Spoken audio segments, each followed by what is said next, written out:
10 seconds remaining. 5 seconds remaining.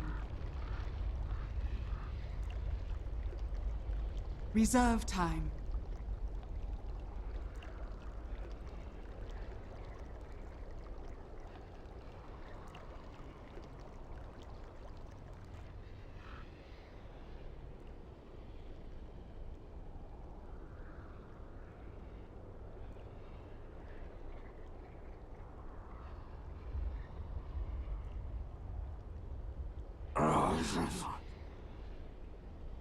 Fnatic's turn to ban. Radiant team ban.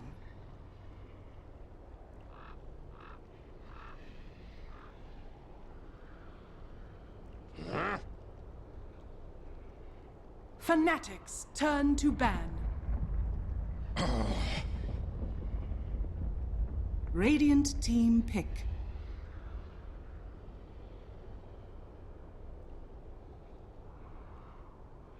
I speak for the trees. Fnatic's turn to pick.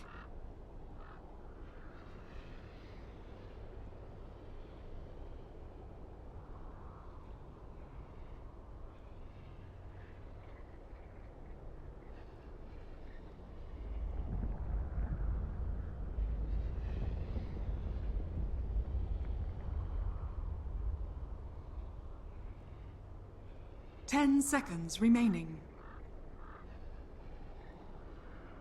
5 seconds remaining. Reserve time.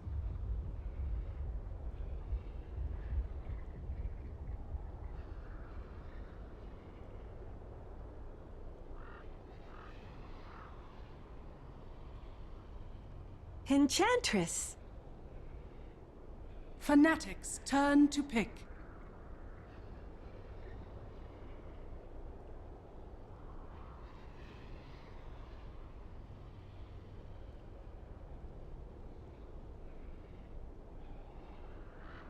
Outworld Devourer.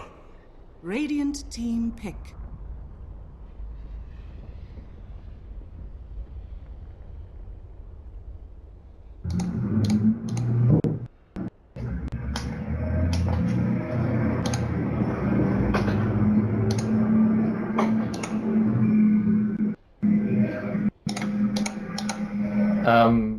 I think, I don't know about shot calling, but 343 was drafting for them ever since he started standing in when Mushi was ill. I've watched a few of their games, and I think 343 was the drafter for Terring, and before that, I think he was even the drafter for CSW.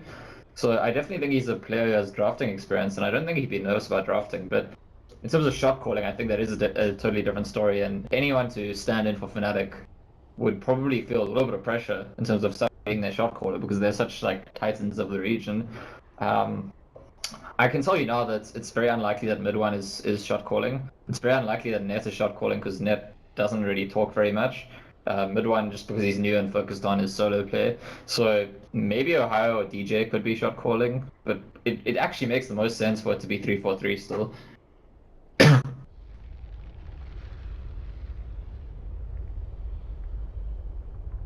Have you? Oh yeah, okay. So this is something I have heard that sometimes that like behind closed doors when it's just the team, Net's quite a vocal guy. But if you met Net in person at LANs, he's outwardly he's definitely the most quiet player in the team. It's hard to get even a few words out of him, just like a cheeky smile and then turn the other way and go somewhere else. 10 seconds remaining. Oh wow. And did he talk much during the game? League's assassin. Radiant team ban. That's interesting. Well, speaking of Fnatic's turn to ban. sneaky picks, there's a Nyx assassin from Mineski, and that's early on in the draft. I mean, it's really good against OD and against the Enchantress, and even good against Nature's Prophets in a way to block pick, and it's good with the Nature's Prophet because Nyx finds someone, Nature's Prophet TP's in, that's a kill. Done. 10 That's it. seconds remaining. 5 seconds remaining. Reserve time.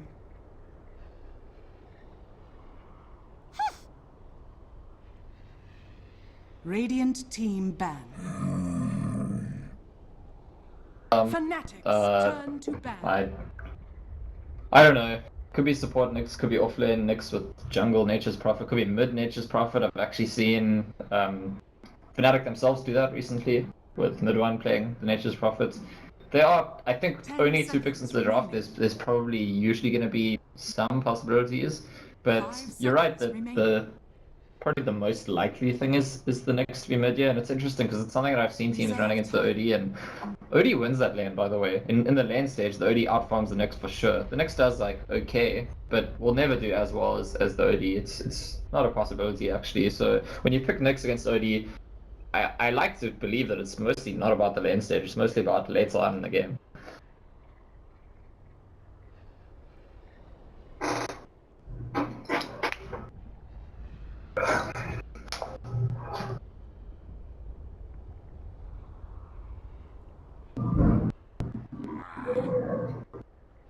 Vengeful spirit. Radiant team pick. I mean, even let's imagine that both players had no mana the whole game. The OD is just going to outlast the Nyx for sure. So that's the trouble with it. I mean, the Nyx can do fine, and I think the reasoning behind running the Nyx mid against OD is just that most heroes are going to struggle to get as many last hits as the OD anyway. So it's almost seen as a sunk cost that there's a very small number of heroes you can pick against the OD where you'd expect to trade evenly. You might as well pick one that counters it later on and does okay in the lane. Fanatics turn to pick.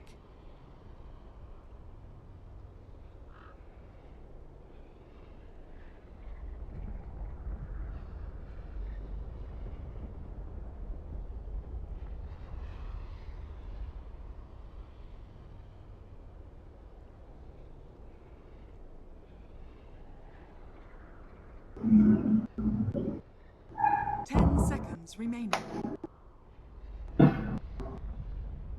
5 seconds remaining. Beastmaster. Well, Fnatic go for the tried and trusted Beastmaster. Really one of the most stable heroes of the patch so far. Usually you see those Necro timings just boom, Necro 3, we push, your towers are all dead. Yesterday we saw something slightly different on first departure around the Beastmaster, although they ended up winning the game anyway. But Beastmaster with Venge, with OD, with Enchantress, this is like a full-on push strategy. Absolutely bet your money in. Fnatic's last pick will probably complete that push strategy, even though we have seen some teams going with the push strategy and then going back for like that late game carry because they already have the Outward Devour, because they have Enchantress. So I feel like they have a scaling strategy even as a push strategy. It's really quite beautiful. And Mineski picked the Ember Spirit, which is kind of good against this in some ways. I mean, Ember Spirit can fight early on against the laning presence. It can fight early on against the push, and if it goes really late, Ember Spirit almost guarantees that the push can't win once it's really farmed. But it's also maybe I think a weakness of the hero that if Fnatic do hit their timing and they're ahead in the lane stage, and suddenly you hit Necro 3 on Beastmaster and Ember Spirit's not even at Battle Fury yet, well, then you just get a big cuppa. That's all Ember Spirit does.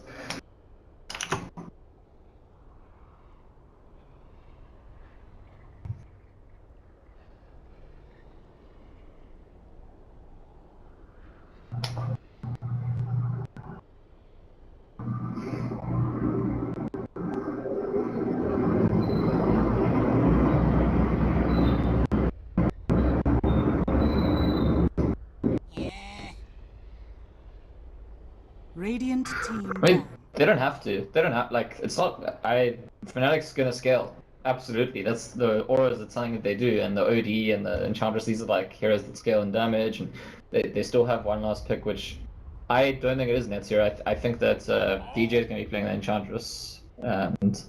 Oh, Netzero as in the carry. Sorry, I'm confused because, right, Net's the carry. Focus. Net is the carry.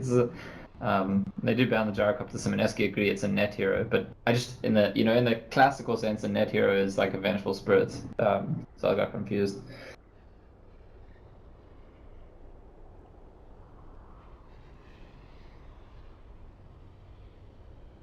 Ten seconds remaining. 5 seconds remaining.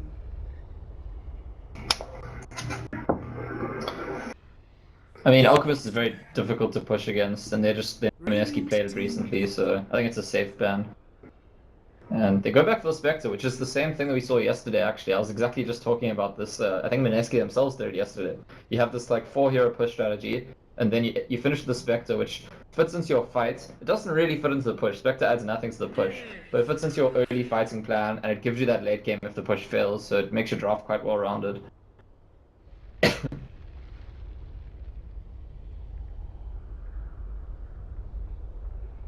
That does guarantee it's a support next, right? Jesse Vouch is going to be playing it. Benho is going to be playing the DP. The DP versus OD lane is pretty even, and I'm so excited to see Benho up against mid1 in this mid lane, because mid1 is a superb mid laner. He's 8k MMR for a reason, but Benho is a player that's just been impressing me every single day for the last week. I haven't seen him lose a lane yet, so I'm thrilled to see what happens in this mid matchup this game.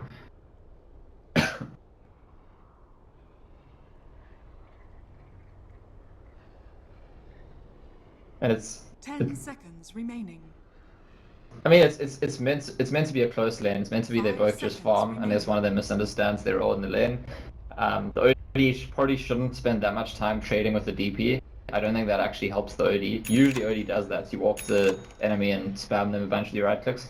But because the DP is spread siphon, I think that if you do that, the DP might get an upper hand. But honestly, it's also, even just for the fan hype, I mean, I don't know if this is a narrative I want to encourage, but on Twitch chat, people are going to be talking about Malaysians and Pinoys, and that's what we have here, right? So we got Fnatic mid1 is a Malaysian player, and Benho is of course a Pinoy player. And maybe it's a test for the regions as well, you know. They each selected their champion, their favorite mid player, and see which one comes out on top. Indeed. Okay, wait, hold on. I think for now I'm getting a bit of a reborn bug. I'm not able to control the camera for some reason. There's something wrong with my scroll, but okay, we'll just make do for now. I mean, okay, anyways, quickly introducing the teams on the Radiant side. For Mineski, we have Mighty Savior playing on the Ember Spirit, Jules playing on the Witch Doctor, we will have Ben-Hur playing on the Death Prophet, Jesse Vash playing on the Nyx Assassin, and in the off lane we will have Raging Potato on his Nature's Prophet. Yeah, Fnatic running a dual offlane with Ohio Beastmaster and DJ's Enchantress. They're going to have 3-4-3 on the support Vengeful Spirit, usually Net's role, but Net's playing carry with Mushy out of the way, so he's on the Spectre. And mid lane will be mid-1, as we've been discussing on that Outworld Devourer. Right, so there we go. Just one rune apiece, but Nature's Prophet may be thinking by trying to deny this at the top half of the river. Nope, it's just going to be one safe rune for each of the mid laners. So, they are pretty quiet start, and both teams, well, DJ, I think he's got quite a bit to do. I've seen him play a lot of Chen, and I know that he's a very versatile hero player. When it comes to learning heroes, I believe his manager, Eric, yeah, he said that is out of nowhere. DJ's just gonna tell you, okay, I can play this hero, and the team will just have absolute faith in him because he's just such a talented player. So I'm gonna keep my eyes on DJ this game because he's just so consistent. DJ can do anything, and by the way, on the Pinoy versus Malay battle, even though he's in a Malaysian team, he is a Pinoy player, so take that, Pinoy haters. I think DJ is the best player in the region. I think he's the best player in Southeast Asia, and he can play any role on any hero really well, and he's truly been a breakout performer of the last year or two, back from when he was playing with Rave. Indeed, and I think, oh yeah, Ninja Boogie, yeah, I recall Ninja Boogie did mention as well that if possible he would always like to play with DJ again. He's always looked out to him, saying that he's such a beast. He's also very diligent when it comes to working. But Ohio is going to take quite a number of lasses on Jules. He's going to chase him down, and Jules is actually really low as DJ comes from the wrap around, and Enchantress first blood going away from Fnatic as they will try to kill Mighty Savior. This pig really slowing him down, and that's actually a lot of damage. He's really very low. DJ just going to chase him down. But right click, actually no, he's just going to salve up, and Mighty Savior runs into the trees. He will get away just by the skin of his teeth. Yeah, DJ actually left his creep behind. I guess the creep probably couldn't have caught up, but maybe if it got 1 extra hits or something like that, they could have killed the Ember Spirit, but I think they want to go again. They're not unhappy with that anyway. Yeah, it's still pretty big. Do you know Mighty Savior played for, I want to say, the smallest station teams previously? I think Arcanus, or yeah, do you know? Yeah, one of the Filipino teams. Do you know anything about him? Or I have seen him play quite a bit. He's quite a good player. but I haven't seen him play that much. Oh wait, Ben here, middle lane, going on mid one. It's gonna be close. Actually, not really. Just kidding. And both these players really very low. Mid one still holding his own against Ben He. Ben He is really not quick to trade those hits. As DJ gonna find Jules again. This Enchantress really has a lot of hateful Jules, harassing him all the way. And must be said, mid one is up far. He's gonna kill him. Ben He, one more right click, he's gonna get the kill. And the casket's gonna come a bit too late, Raging Potato, and they're gonna go for stun 3-4-3. They want to find Jules. Do they have the right clicks for just one more? Yes, they will. Enchantress DJ finding himself another kill. 3-0 and a nice comfortable lead, yeah. We start to establish a hierarchy here where, you know, Ben has been going through all the teams in Southeast Asia and just dominating their mid players, and it surprised me to some extent, but mid one says, stop in your tracks. I am the king of Southeast Asia mid lane, and you must come through me. KMMR stands for something, I mean, and 3-4-3. Yeah, and his nickname is mid one. You know, he is the #1 mid. It's by definition. Just quickly hold on, let's go into the radio podcast for a quick bit. I need to reconnect because for some reason some heroes are invisible here. But after this, I mean DJ, once again, he really does not like Jules. Casket, and with this purge, it's doing so much. Jules already below half HP.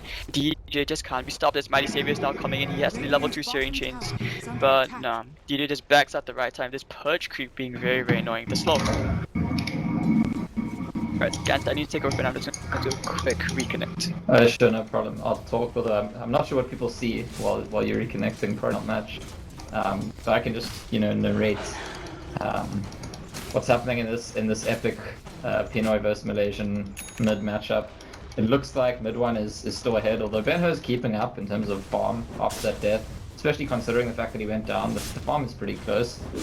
3-4-3 is wrapping around, just covering mid one on the rune acquisition, and will be a bounty rune for him.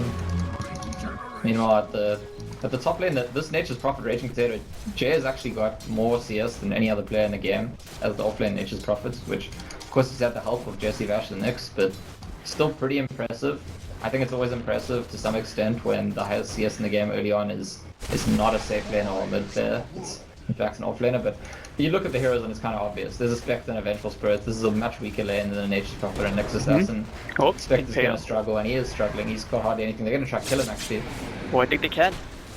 He's coming around. They're going on the Raging Potato to get the stun off at the same time. Net going to be very, very close. Who's going to fall first? It's going to be the Raging Potato. His Net just runs all the way into the trees. The Triad following him. Jesse Bash trying for the Blind Impale. Not going to connect.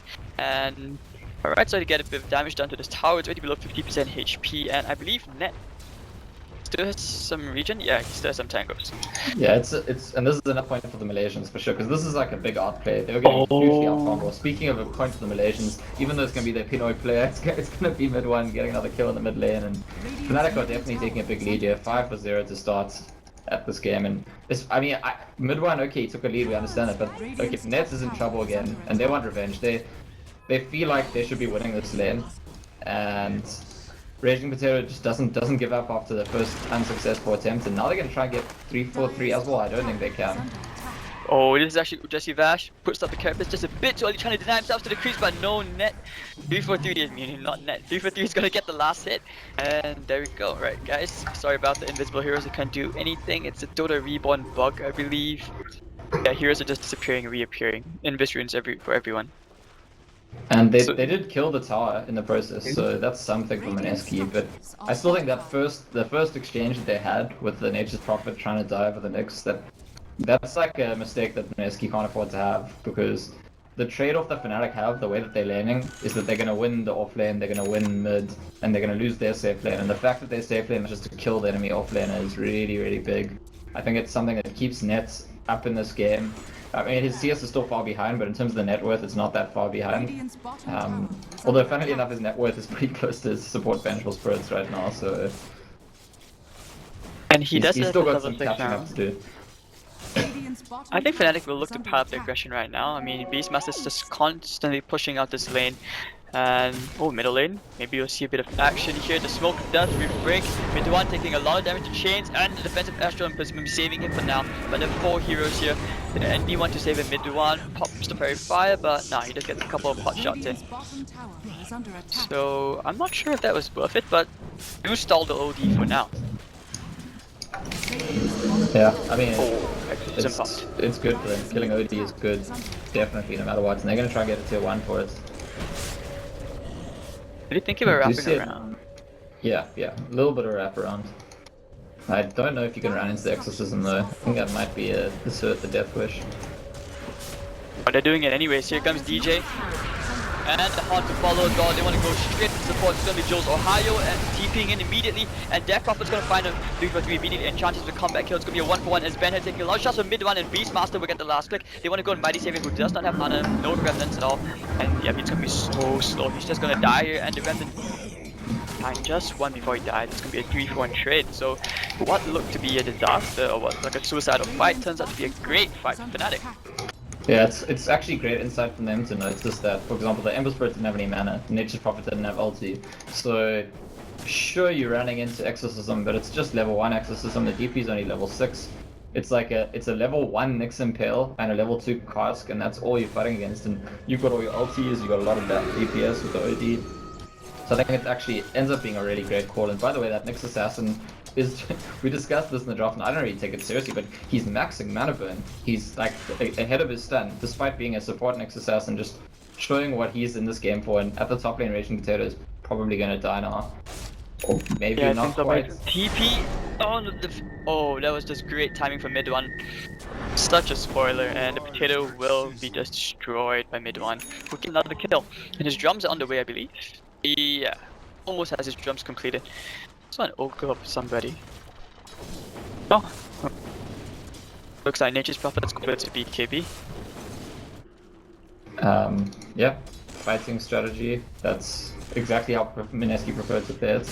The drum and the Maelstrom and the BKB, well, not always in the same order. Well, we go back to Ohio, Beastmaster, who didn't actually rush Necros in this game, went for the Vlads first, and you were saying in the draft time he might go Vlads after Necros, but he just goes Vlad straight up. It's going to help him farm, it's going to help the team 5-man that much earlier. Trees, they want to find a kill on Jesse Vash. And yeah, sorry about this guys, I can't do anything, the heroes are just disappearing on their own. You can restart your Dota. Have you tried that? Alright, I'm going to try it now. It. Alright, it's a radio podcast for now guys. Be right back. Yeah, I'll just say things and people can imagine. They can picture the nets. We've got Raging Potatoes, Nature's Prophet still pushing Net out of the lane, the top lane. So Net's still struggling for Fnatic. It's the one thing that's not going perfectly well for them. But after that fight in the mid lane, he got a lot of net worth. If not last hits, he got involved in kills. He made a kill, he got a lot of assists. So he is starting to catch up. He's getting towards his drum. He's got his own, he's got his base boots. And we do see a smoke up on Jesse Vash, the mid lane, Nyx Assassin. Jesse Vash plus Benho trying to go for a kill. This is not a level 6 Nyx yet though, and Spectre's gonna haunt actually and scout this out. I think it's they're going in for the kills themselves in the mid lane. So high wrapping around, gets the roll, they make the kill on the Ember Spirits, and they're trying to get the DP as well. Charger's gonna chase, OD gonna chase, and I think that last hit might just not, DP gets out, and OD actually goes down. Looks like DP will die to Spectre's dagger on the back end, and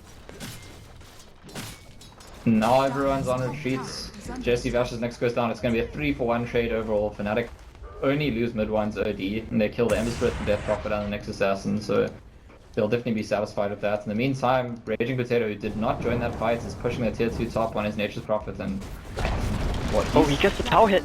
Alright, and I'm back. And there we go. Nature's Prophet has gotten, 3 tower hits this game. Really huge, and you can see it's paid off. He's on top of the net worth, something you don't usually see, as you know they're really getting more kills. But Fnatic, they're 13-4. Hope I didn't miss out on much. Oh, you've got, I'm just looking at the stream. I mean, I don't know if this has changed now, but it looked like you had fog disabled, which is why it makes it look like people going invisible when they're actually just going into fog. No, I was just a bug. I just relogged and everything's okay now. Okay, good. So, you can look at the net worth. I mean, yeah, it's normal for 3-for-3 to be very low net worth, but everyone else, the rest of the team doing quite okay. Item progression is coming along just fine. They're hitting the timings, but the only thing which they're lacking right now is just these objective towers. Oh, and Spectre, they actually get a kill on Nyx Assassin. That's his drums. Like, yeah, they may want to go for Potato. I mean, look at Net, he's 4-1-6, his net worth is actually 3rd in the game, despite the fact that on last hits he's still way down the table. He really struggled this game to get those last hits, but I mean, this is maybe why Fnatic feel like you know, Spectre, fine, we'll just give you a shitty lane at the start. Excuse my language. We'll just give you a difficult lane at the start, and he gets the XP he needs, and then as soon as he's got levels, he gets involved and gets his gold. They didn't feel like they had to prioritize his gold. In fact, they prioritized the gold of the Beastmaster and the Outward Devourer a lot more. And it really worked out in this game. It shows understanding of the hero Spectre. I think most teams are much more focused on protecting their Spectre's laning stage. And now it looks like we may see a bit of a bounce. Here you can see they're so close as DJ smoked up, maybe looking for something as the rest of Fnatic is starting to rally into the enemy jungle.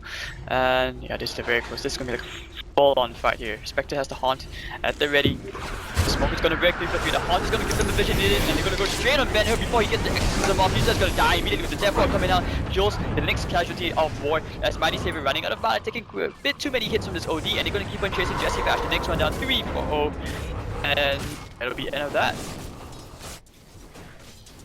Yep, it's one-way traffic all game long, honestly. Fnatic starting to gain a big lead. They didn't have a big lead in terms of the actual net worth or XP lead until now, but it's getting there, and things are only going to start getting worse. It actually looks like Nature's Prophet is not, Raging Potato is not rushing BKB this game. He knows he can't fight, he's rushing that Aghanim Scepter. This is like an early desperation move. Very fast Aghanim Scepter, and they want to be able to split push and stay in the game late. But honestly, even if that were to work, they'd be in trouble, because Death Prophet is a hero that just doesn't fight well from behind.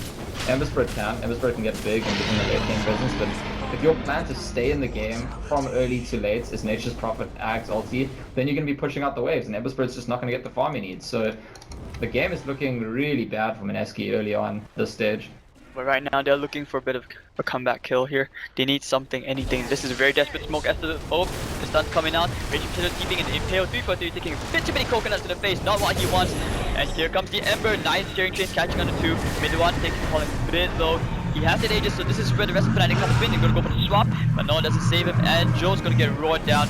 Now the Aegis is gonna get popped mid one. He's gonna click onto Ben Hill, who still has the exorcism. Mid one really getting a bit too low here. As Ben Hill, oh, mid one, nice impale from Jesse Bash. As DJ is gonna keep chasing down the Raging Potato. One more impetus. Actually, no, the Access will get to him first, so it's gonna be 3-for-1 as they lose the Aegis and Jules. DJ wants a bit more blood. Ben Hur still hasn't used that exorcism. He really wants to use it for the push, as the Mighty Saber, nice crypt storm from the Death Prophet. It's going to be a 4-for-1, including the Aegis. So huge win for Mineski. Yeah, I think Fnatic got way too cocky there, and also not respecting the Nyx Assassin, who has, as I said before, maxed out his mana burn first. It's level 4, that means it has a 4-second cooldown. And honestly, it rips holes through heroes like OD in particular, but it's also just a 4-second cooldown nuke that burns your mana, which can be used over and over in a fight. And they've got the DP with short cooldown spam on the Crypt Swarm as well, and the Ember Spirit short cooldown spam. And what that means is that you can't get cocky in these fights. Fnatic, what they've done so well all game is have a plan for how they want to take the fight. Slip up a bit there and get punished for it. So they can't just like wander themselves into a fight and see what happens. They need to know what they're doing. They still have a very big lead. And I think Fnatic are still absolutely in pole position to win this game, but they need to just maintain the composure to the finish line. It is a 3,000 gold lead for Fnatic right now, and that's despite being behind on towers. And also, I mean, yes, they should be a bit worried, because Mineski won that fight quite convincingly, and that was without the exorcism being used at all. And which makes me quite surprised. I thought Mineski would continue to push, seeing as Prophet, he saved his exo. Are you sure? I think he did use it at the beginning of the fight. I think. Oh, he didn't use it. It's been off cooldown the whole time. Are you completely sure? Yeah, I was looking at it the whole time. Okay. I thought he was using it. Okay. My mistake then. It's gonna be Fnatic waiting for their Necro 3 timing on this Beastmaster, who is not too far from it, and in the meantime Nature's Prophet does pick up his Aghanim Scepter, but like I said, there's this weird trade-off with the Nature's Prophet Aghanim Scepter, which, sure, this item can single-handedly push out with the waves and keep you in the game longer, but it also denies your other heroes from getting the farm they need to come back. Oh, middle lane, they're going on the higher, the caskets come up, but start to fight the Death Ward as well. Yeah, he needs the roll, but the silence is beautiful, and here comes Net haunting in, going straight for Jules, Enchantress and Venge getting themselves a kill each, and Mighty Saber roared, he's gonna get healed up from the Earth, as Mighty Saber, no, oh, you do not get any comeback, because it's gonna be a 3-for-0 against Fnatic. They will push to take the T2 objective mid, a very clean fight for them. Well, very nice swap from 3-4-3, just in the nick of time, getting a higher out of there, and how it nearly gets killed by Ember Spirit anyway. There was a nice remnant forward to dodge the roar, but luckily he survived just long enough to get the roar, gets earned, and now he looks, as good as new again. out the Spectre, and because of that fight, he just earned like 600 gold. As Nature's Prophet takes the bottom T1, they're chasing him, they really want him in the trees. Can they find him? He doesn't have a TP, not for 5 seconds. Actually, no, yeah, Fnatic's giving up, they're not going to chase him down. So the Raging Potato's just going to sprout and TP back. They're just hoping the dagger would find him. When the dagger failed to find him, that's the sign they're going to give up. They're not going to waste too much time looking around. But yeah, this is Ohio's Necro 3 ready, and this is also, I mean, I talk about Nature's Prophet Axe having the cost of pushing out the map, and there's not as much space for Death Prophet and Ember Spirit, but it's also the fact that I think that with the early timing on the Beastmaster Necros and the Vlads and all the items that they have, Fnatic could probably just commit to a lane anyway. These wards just saved the Mighty Savior. He's still very far behind in terms of farm because he's not at that level where he can just right click down all these units, especially like the Necro units and all, and the Beastmaster pigs. So Mineski, they kind of just need to bide their time, I feel. Just maybe try for a smoke here, try to find these pickups while Fnatic is split up. Otherwise, they can't really take on the five-man fights for now. Yeah, unfortunately, the best way for them to buy time is by spamming Furon ulti, but that's also a way that doesn't catch up the Death Prophet and Ember Spirit because it takes their creeps. So you'll see at the moment Raging Potato is actually holding onto his ulti, and usually players who buy Ags on Nature's Prophet, they do just spam it. But he's going to hold onto it, and he's going to, save it for a fight, or save it for when there's actually pressure from Fnatic when they start pushing. And I think that's the right decision here, because he needs to leave some space open on the map for his other two cores to farm. The Ember Spirit will eventually catch up, and it's fine coming into the game late, but Death Prophet really, yeah, she's got her Yules, and that's important. She needs to like get involved at this stage of the game. This is where the hero's meant to peak. And at the same time, I mean, the way the Mighty Savior is playing, oh, actually they're going to go for another smoke. Is this going to be another fight? The last time we saw this from Mineski, they somehow won the fight. Let's see whether they can repeat this feat. Let's run out of Nature's Prophet this time for career. Exodus going to be popping a 9-2-man impale. Midway's going to just melt. The Slicks Assassin is going to get himself another kill. And it's a kill streak on Ohio. They're going to buy 3-4-3 as well. Mineski somehow doing this. Guys, he's not running away anywhere. It's going to be a 3-0. They do get the top T1, but Mineski, they win the fight. Jesse Vash, what a player. I mean, from the start of this game, he did unusual things, right? He maxed his mana burn first. It was very useful in the one fight they won. Now, without the maxed impale, he's still hitting great impales, 2-man impales, and partially because he bought an Ether Lens, right? So he might not have been in range to do that if he didn't have the Ether Lens. So making the decision that that's the item to rush this game and really paying off. And by the way, that's the Ether Lens with the impale, but consider his Ether Lens with the mana burn. If you actually just scroll over and see the range on that, it's going to make the game very difficult for OD until he has BKB. Indeed, but I mean, also thanks to that tower, your Spectre is going to be very, very close to that Radiance. He's just 900 gold away, and meanwhile, I mean, your Enchantress is still picking up items, gets the Dragon Lance. Mineski, well, I'm looking at the Ember Spirit for his Battle Fury timing. He's still quite some gold away from it, so he needs absolute free farm for like maybe the next 2.5 minutes before he finally gets it. And then that's when I feel Fnatic should be quite afraid. It's interesting. I'm still waiting to see the first big usage of Fnatic's Necro 3.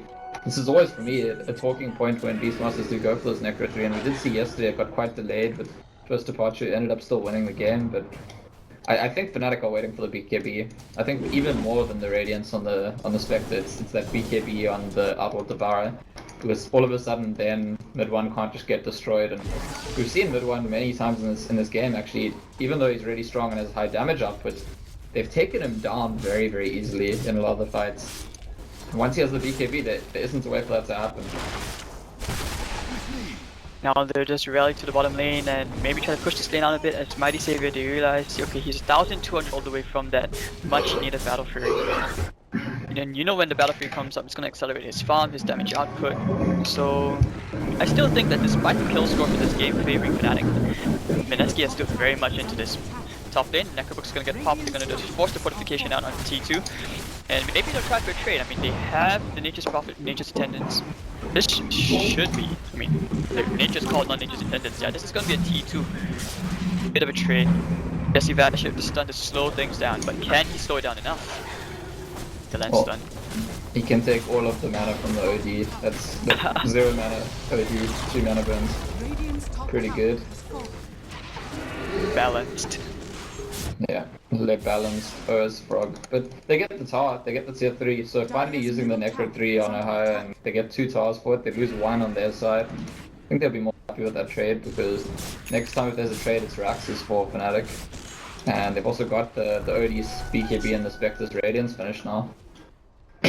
So this is where things look a bit more scary for Mineski, which means that Nature's Prophet will not be able to rat that easily, especially now that the Spectre has that Radiance.